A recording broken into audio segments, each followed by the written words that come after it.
Ini kan jelas banget tuh, ini namanya analog jurusan Blok M lewat Polda Metro Jaya. Ini nih jurusannya itu tuh. Pakai kacamata, biasa SMA-nya begini juga. Kemarin udah sempet ke Universitas Pojok Pramuka ya Pak? Bukan universitas, iya Universitas Pramuka, rektornya Pak Iman lagi. Ya ini nih.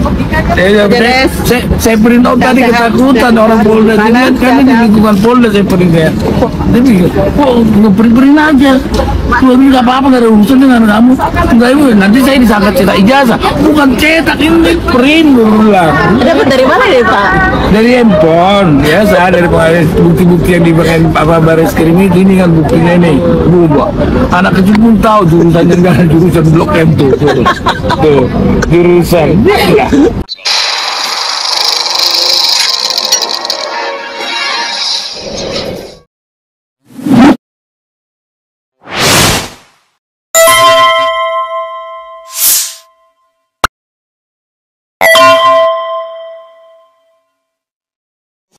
Assalamualaikum warahmatullahi wabarakatuh. Pemirsa, lucu tapi menyakitkan ya. Ini satir dari Janes Siahaan ya.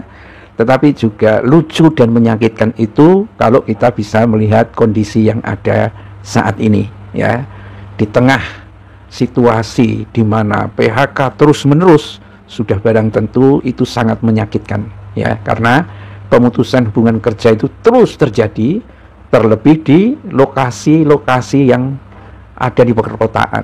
Industri-industri tutup, ya, pabrik-pabrik tutup, janji pemerintah buka lapangan kerja gak pernah terdengar. Sisi lain, kita melihat berita-berita para maling, para koruptor, gitu kan, yang ada, dan jumlahnya gak main-main. Ya, duit yang ditemukan oleh Kejaksaan Agung misalnya seperti tumpukan sampah. Yang maling sudah barang tentu lebih buruk daripada sampah itu. Yang membuat sistem ini, negara ini banyak dimalingi, itu lebih buruk lagi, pasti lebih buruk lagi, karena mereka biasanya maling yang jauh lebih besar lagi. Itu yang biasanya terjadi. Kalau pemimpin punya integritas, tidak pernah maling pun takut untuk maling, gitu loh. Nah, lalu dengan kesedihan seperti ini, apa yang bisa menghibur rakyat Indonesia? Kayaknya satu-satunya yang menghibur itu adalah persoalan ijazah palsu Jokowi. Ya, jadi ijazah palsu Jokowi memang diproses melalui berbagai pihak, dari pengadilan, kemudian Polda, kemudian Baris Krim. Bisa menghibur karena pejabat-pejabat di kepolisian dan lain sebagainya seringkali membuat pernyataan lucu, ya kan? Lucunya di mana? Wajahnya serius, tapi logikanya mentah semua. Untuk bisa membuktikan bahwa ijazah itu adalah ijazah asli, dia buat yang ditunjukkan fotokopinya. Itu sama dengan kita punya uang, kemudian kita tunjukkan fotokopi duit. Ini kan dagelan namanya itu. Nah, karena itulah sekarang ini semua orang menikmati Jokowi itu sebagai objek yang perlu dinyinyir dan ditertawakan, ya kan? Nah, seperti Janes ini, ya, menunjukkan print-printan ijazah Jokowi karena sudah banyak beredar di online, di printnya sendiri, kemudian memang ini ijazah dari Pramuka, model analog jurusan Blok M. Ketawalah orang itu. Jokowi sekarang tidak bisa ketawa, pemirsa. Paling meringis, ya kan? Dikunjungi banyak termulnya, dia meringis gitu. Mungkin menahan sakit, mungkin perutnya, karena mungkin ada operasi macam-macam untuk supaya ginjalnya itu bisa bekerja dengan normal, atau mungkin karena merasa sakitnya sendiri. Tetapi inilah yang tampaknya ya hiburan bagi rakyat. Seorang presiden, ya kan, dikenal sebagai tukang tipu, dilaknat oleh banyak orang. Baru kali ini terjadi di Indonesia ini. Dulu itu presiden ya ada salahnya, itu wajar lah.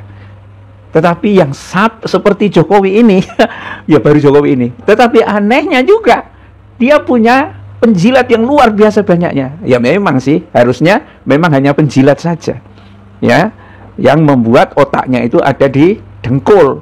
apakah dia doktor, apakah dia tukang survei. Kan banyak juga tukang survei yang profesor, tapi otaknya goblok semua. Tukang-tukang survei yang menjadi penjilat tuh otaknya goblok semua.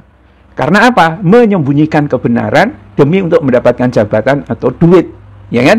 Wow, memang ya harus seperti itu bisa jadi, karena memang sekarang dunia survei kalau tidak ada pemilu nggak ada yang mau bayar, kan begitu. Jadi ini betul-betul pemirsa, kita menjadikan apa, bukan kita ya, netizen, begitu dibuka yang disebut dengan ijazah palsu, yang keluar tuh Jokowi semua, Pramuka, Jokowi, Termul yang sakit hati, dan lain sebagainya. Semua akan seperti itu, ya. Dan tampaknya tidak ada habisnya, ya. Para politisi sekarang tuh kerjanya apa kita tidak tahu sudah. Mungkin dia sedang merencanakan korupsi atau merencanakan bagi-bagi kekuasaan, nggak ada. Berita yang ada di Indonesia ini hanya ijazah Jokowi saja. Kadang-kadang ada Kejaksaan Agung nangkap ini, nunjukin duit. Kemudian ada cerita lucu lagi, ya. Kaset narkoba ketangkap karena dia jualan narkoba, akhirnya diborgol, dan itu banyak, bukan hanya 1-2, ya. Nggak tahu kalau diteliti semua yang bagian narkoba, polisi narkoba itu dites urin gitu, kira-kira kena nggak gitu loh. Saya ragu kalau nggak kena, ya kan. Tetapi sudah memang banyak yang akhirnya ditangkap, ya. Dan ini sekali lagi semua lapisan sekarang mentertawakan ijazahnya Jokowi. Ya, ijazah dari Pramuka, memang orang yang nggak pernah sekolah, ya, tetapi memang menjadi gila negara ini. Bagaimana mungkin hampir 300 juta, ya, ditipu oleh orang yang tidak pernah sekolah. Atau kalau toh sekolah mungkin SD aja, karena zaman dulu Soeharto itu, ya, membuat batasan terhadap anak-anak PKI, dan Jokowi itu anak PKI. Ya, nggak mungkin dia bisa kuliah sampai Gajah Mada itu. Ya, seperti itulah kenyataannya. Jadi tertawalah, karena mencari pekerjaan juga susah, yang ada adalah PHK, dan pejabat bagi-bagi komisaris, dan masih korupsi. Memang dasarnya adalah maling. Billahi taufiq wal hidayah. Assalamualaikum warahmatullahi wabarakatuh.